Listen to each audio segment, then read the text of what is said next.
Salute to all the real ones out there. It's your boy Mike coming at you again with another video. Alright, beautiful day today.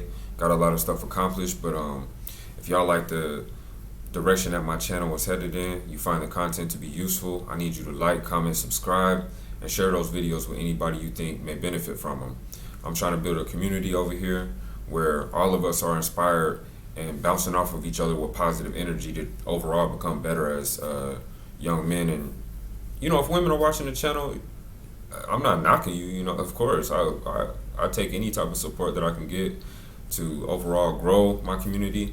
But I am focusing on young men. I feel like by focusing on men, everything else by default will fall into place because we're the ones who are supposed to be the leaders in our communities. And by pinpointing y'all and holding your feet to the damn fire, it might inspire you to become the best version of yourself. All right. So today's topic is going to be about the collision with the higher self. So, you know, I took this article from it's a website called The Loner Wolf, and the author's name is Aletheia Luna. So what she talks about is basically the higher self, what it means, the benefits of connecting with your higher self, as well as how you can go about doing that. So without further ado, let's go ahead and get started with the definition. So the higher self is basically considered to be like your inner self. Okay, it's your soul, Christ-like consciousness. Basically your fundamental inner core, stripped away of, you know, all ego, fears, and anything you've been conditioned to believe in society.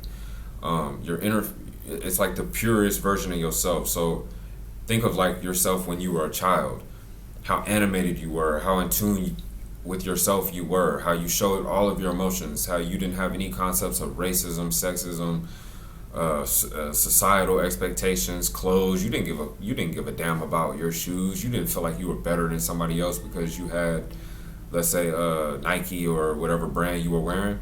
You shared your toys, and you even fought and had issues with other kids. But it was very pure emotion that you were experiencing as a child. And somewhere along the line, you lost that. You became more like your ego.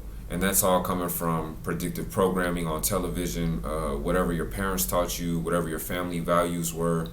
And overall, just by you doing assessments and analyzing and growing and learning, you started to realize, hey, if I tailor my behavior and or appearance to certain things, I'll get different results out of life. So you basically lost your inner child, and that voice that's within you is your higher self. But notice that in this day and age, it tends to be drowned out by other desires. You know, we're all thinking about money, you know, cars, success, material things, but your inner voice might be telling you to do something different with your life, but you're out of touch with that. So that's what this topic is for, is to you know, talk about some of the benefits of connecting with your higher self and overall just becoming a better human being. So one of the benefits you'll have by connecting with your higher self is you will have lowered and or completely diminished all forms of anxiety. So we've all seen these people who have like panic attacks. You know, I personally know a few people who are unfortunately dealing with that on a daily basis. You know, where you feel unsure, you have all these thoughts that are basically even inflicting damage on your health. Because in your head, you're thinking of all these what-if scenarios, and you feel unsure and doubtful and scared and fearful. And all these emotions literally cause a chemical cocktail within your body where you might even have a physical reaction to all this anxiety. So connecting with your higher self will cause you to a little bit relax and understand that everything has its reason and its purpose. Another thing, you will have lowered and or completely diminish your depression. So that's another thing I see a lot of people battling with. I too battle with it, you know, and my depression was actually linked to the fact that as a man, I put a lot of pressure on myself to be successful and to reach a level of financial freedom that I don't think anyone in my family has ever attained. And since I've accomplished so many things in my life in comparison to people in my family, I feel like a trailblazer. And I always have high expectations, like by 30, I should be doing this. By 35, I should be here and I should be there. And there was a point in my life where I actually had a really, really good job opportunity where I was about to make for real like $250,000.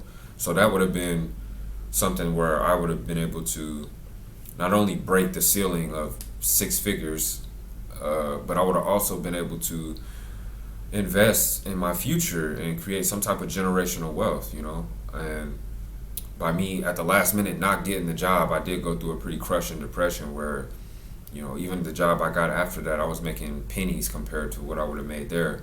But I had to get through it. And at that time, I didn't have a spiritual awakening, but shortly after, I actually did. So connecting with your higher self will kill your depression. Another thing is it will make you more open and receptive to life. You know, all of us think we have some type of control. We're all trying to think about grabbing life by the horns and controlling it, you know. And I even said that in one of my other videos as far as being proactive instead of reactive. You know, if you have things that you want to accomplish in your life, you do have the personal power to, you know, pull yourself up, get motivated, and go after it. I'm not saying you shouldn't do that, but I also realize that there is some type of level of inevitability that's in our lives. Hence the, like, even Nas dropped the album saying it was written. So that's just the idea of like destiny. Like everything is predetermined, everything is already ordained, and no matter what you do, it's gonna lead you to a certain destination. But I don't like that mentality because it keeps you locked in box, and then you're just frozen, letting life happen to you versus going after what you want in life. But attaching yourself to your higher self will make you more open and receptive to, let's say, the jewels that life is throwing you. It will spark your creativity and inspiration. So all you guys that are, I think we're all creators. But for all you people who, for example, love to play piano, but you haven't played in months, connecting with your higher self will maybe even have it where now you find some way to, I don't know, play during the week at a hotel for a few hours piano, and now you're making even money from it. So it will get you back to your passion. Not only that, but connecting with your higher self will enhance your intuition and your spirituality. Of course, I mean, that goes without saying. It will give you greater tolerance and patience for all of the other people in the world and for yourself. You will eliminate the fear of death. You know, I even said in one of my raps, I'm never scared of death. I'm spirit in a body, material success, and I whip a sick Ducati. You know, real talk, I'm not scared of death. Not only from being a medic and seeing people die, those last few agonal breaths that they take, and then they disappear to another realm, and you just see the body remains, but that spirit that inhabited that body has gone somewhere else. You can almost feel it leave the room. So there's no need to fear death. I feel like Talib Kweli even said on his album Reflection Eternal, he said, you only scared of death if you're not living right. I mean, I would fear death if I was over here doing all type of stuff where karma is really rubbing her hands like and can't wait to strike my ass back. But if you living right and you're overall a good human trying to go after what you feel important, I don't really think you should fear death. I mean, for what? You will also add a mystical perception to your life. So I know that's happened to me by connecting with my higher self. I mean, I'm not totally connected, but I'm always seeking the best version of Mike. And along the way, I get epiphanies, I get powerful urges, I get those moments that are allowing me to like slice through the design of the matrix. That's why when I talk about all the stuff you guys see in my videos, I'm always hitting you with some information that you really can't find anywhere. It's not like, you know, I read this stuff and I'm just spitting it back verbatim. I can just kind of see it through all the spiritual awakenings I've had. And then you will also have unconditional love for not only yourself, but also for other people if you connect with your higher self, right? And achieve Christ-like consciousness. Now, how to connect with your higher self. All right, so there's a lot of different ways you can go about doing this. The two simple ways, just sitting in your room or wherever you are, is to start like understanding the power of visualization and introspection. You know, think about your life, where you are, take personal responsibility, and start to just play in your mind. Let your mind be like a movie with all of the things that have happened to you. think about how it's made you into who you are, shaped you into who you are. You know, look deep within. Like, I feel like if you look inward, you'll understand everything outward. And if literally every human did that, say we wouldn't have a better world. Michael Jackson made that whole song talking about looking the man in the mirror. So by analyzing the man in the mirror and trying to become your best self, it's almost impossible that you won't impact the world, because everyone around you will respond to this newfound positive energy that you've now attained. Another thing, if you want to like speed up the process, I even know people who've done this, take ayahuasca. Now, I'm not going to get deep into it, but ayahuasca, from what people have told me, their personal reviews, is that it destroys ego, it destroys all illusions, and it is a very painful process to accept. It's almost like taking the red pill and now being aware that there's a matrix that's around you that you really couldn't put your finger on before, but now you fully understand and you've confronted it head on. So, of course, that's not going to be an easy transition, but anything that's worthwhile having or going through, or anything that's worthwhile having or experiencing, is usually not going to be very easy to, let's say, attain. So if you want to connect with your higher self, a fast track will be taking ayahuasca. But if you're not prepared, it may destroy you, you know. Second thing you want to do is start analyzing your intuition. You ever get like those hunches that something tells you don't do this or don't go there, or it doesn't add up? You need to start analyzing that more, because that's literally your inner voice trying to yell and scream as loud as it can to tell you, don't go that way, go this way. And if you drown that out all the time, there's no way that you're going to, let's say, connect with your higher self. You got to start listening to your heart, your intuition. Third way to do it, practically, is to start meditating. You know, I'm not expecting you to be a damn monk sitting there like all Indian style with your legs all folded up like a pretzel, sitting on top of a mountain and humming and all of that. I'm saying, I mean, if that's what works for you, go ahead. But, you know, for the average person, even me, I don't do all of that. I basically just, throughout the day, I just calm my mind. Like, even today, I went to the doctor's office, right? I was waiting to get an MRI for my back. And I was just posted up in the waiting room with my eyes closed, taking nice deep breaths in my nose, out my mouth, and honestly just quieting my mind. So that's a way that you can get yourself with, like, connected with your higher self. Also yoga, which I did earlier today before I hit the gym. I gotta say, yoga is a great thing. A friend turned me on to it, and honestly, I'm gonna make a video about that one day. But that's also how you can connect with your higher self. You're raising your kundalini energy to actually reach the top of your brain. And don't believe all this bullshit about, oh, you know, it's a portal for evil spirit. Like, man, don't listen to all this crap, bro. This is ancient science, and this is raising your lower frequency, raising the energy so that all your chakras get aligned and balanced, so that when it reaches your crown chakra, you'll achieve a different perception of reality. Hence why, you know, whenever you see King Tut and all these pharaohs, they have that serpent right there. That's what it's representing. No satanic bullshit, all right?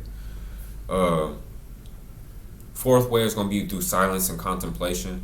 Just taking a minute to enjoy the silence. I made a video about that. I'll leave it in the description box below, about how silence is golden. Contemplating, yeah, just doing some deep thought, some reflection. Another thing you have to do if you want to connect with your higher self, you got to let go of all mental and emotional baggage. We all have it, you know. Even in my video talking about tumultuous emotions, which I'll also leave in the description box below, I even mentioned that how it felt so purifying to just cry. I know it sounds like, oh man, you on some crybaby stuff. No, man, you got to connect with your emotions. You're a human being. You know, you have so many different feelings. You're a very multifaceted individual. You know, and you go through so much in your life, and you have to, as a man especially, stifle all your emotions and act like don't nothing bother you. That's not realistic, man, and that's not healthy either. Sometimes it's important for you to just sit by yourself. It's not like you're on stage just crying for no reason at all. You know, think about all the stuff you've been through and let that stuff out, and I guarantee you'll feel 10 times better. Number 6, learn to love yourself. Like I asked my friend, you know, talking to him, he going through a rough time. I'm like, man, when's the last time you just got a haircut? When's the last time you got a massage, got a manicure, pedicure, went and got a nice shirt that you know would fit to your skin tone, and And when's the last time you wore a nicely pressed or dry cleaned outfit? When's the last time you took yourself to a steakhouse and sat down and just enjoyed a delicious meal? Like, you got to do stuff that'll make yourself feel good. 7, go with the flow. Stop always resisting everything. Hey, bro, you want to come here? Oh, no, I don't want to go. Man, just go. Hey, man, you want to try this, I don't know, slice of pizza or whatever? Like, no, I can't. Like, stop resisting every single thing. I'm not saying, like, if you're on a diet, you know, break your diet because you got to go with the flow. No, it's not being a doormat. It's just more going with the flow of life, you know? Embracing change and things like that. 8, you need to find your soul place. So, you know, my mom, for example, I know her soul place is, she lives in Somerville, South Carolina. She likes to post up at the beach. You know, just listen to the waves gently crash on shore. That's a very relaxing feeling, isn't it? Or yours might be, you live in a big city, but there's a nice place where it's usually not so occupied. Let's say you go there every day after work. You take a little 20-minute walk. You just post up and look over the bridge at whatever. Or let's say you go in nature and you like to post up and just be amongst the trees and the birds. Find your soul place, bro. 9, mirror work. When you look in the mirror, if you feel uncomfortable in any way, that's a sign that you're not in touch with your higher self at all. You need to go ahead and clear any issues you have and start being positive, because you should look in the mirror and feel proud of who you are. You should love who you are, bro. If you don't, how the hell is the whole world going to respond to your energy when you walk out, you holding your head low? Well, what do you expect people to respond? How do you expect people to respond? And 10, you need to learn to embrace the present moment, which is the eternal now. Stop thinking about the future all the time and thinking about in the past. Live in the moment. So that's neither here nor there. I'm going to go ahead and cut this video now. Like, comment, subscribe. Holla back.